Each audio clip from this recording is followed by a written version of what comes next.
Во всех школах страны прозвучали последние звонки. Каждый год педагоги, ученики, а также их родители отмечают это важное и знаковое событие.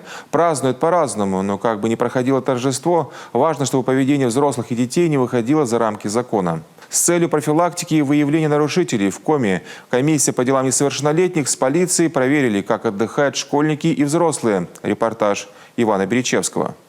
У нас сегодня речь по последним звонкам. Мы смотрим, кто как организовал. Чтобы не было у нас алкоголя, чтобы не было у нас никаких эксцессов, чтобы...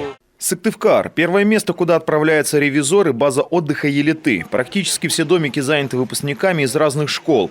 Поскольку комиссия не фиксирует ни единого нарушения, с отдыхающими проводят лишь небольшую профилактическую беседу. И поздравляем, и заодно предупреждаем, да? Что контроль. Берегите себя, пожалуйста, тут вода идет. Да. Берегите, к сожалению, Главное себя берегите. Потому что иногда увлекаемся смотреть за детьми, за собой. Мы за рулем всех привезли, всех увезем, так что у нас все в порядке в этом плане. Ну, мы вас поздравляем. Спасибо. Удачи, ребята, вам. Следующая база отдыха при стадионе имени Раисы Сметаниной. Для отдыхающих визит полицейских весьма неожидан, но взрослые дети с пониманием относятся к таким проверкам. Нарушений нет, но к одной компании у комиссии вопросы все же возникают. Без родителей отдыхаете сами. А сколько у вас несовершеннолетних? У вас же есть тем, кому уже есть 18?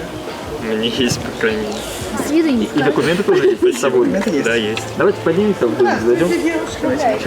Вы нам покажете, как вы отдыхаете.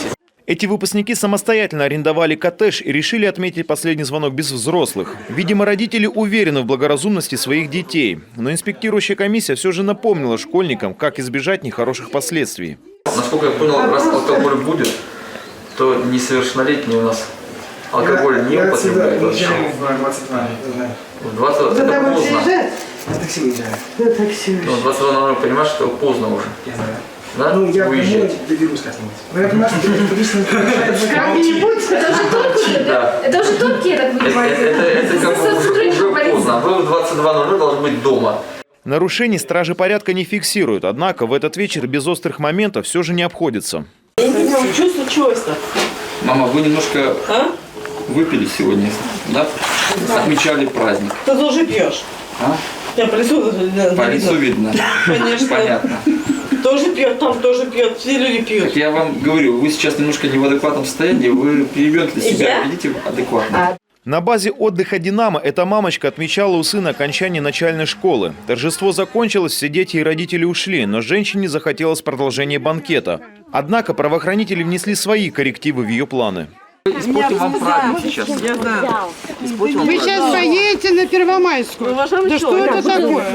Школьный праздник для этой родительницы вполне мог закончиться в полиции. Впрочем, женщине повезло. За ней вовремя заехала родственница, чтобы отвезти отдыхающих домой. Пошли, все, домой. Ну, говори. Давайте не будем руками махать. Случай с агрессивной родительницей в Коми в этом году единичный. В целом рейд прошел без происшествий, поставленные цели и задачи выполнены. Традиционно в этот период времени проводятся межведомственные рейды с участием сотрудников подразделений по делам несовершеннолетних, общественников, ну и других субъектов профилактики. Целью таких масштабных проверок является соблюдение требований алкогольного законодательства, выявление и пресечение фактов продажи спиртного несовершеннолетним, а также вовлечение подростков в употребление алкоголя и дурманящих веществ. Помимо баз отдыха, в Сыктывкаре комиссия посетила учебные заведения, столовые, бары и рестораны, инспектировали места скопления молодежи. Обошлось без нарушителей. В других городах и селах республики нарушений также не зафиксировано.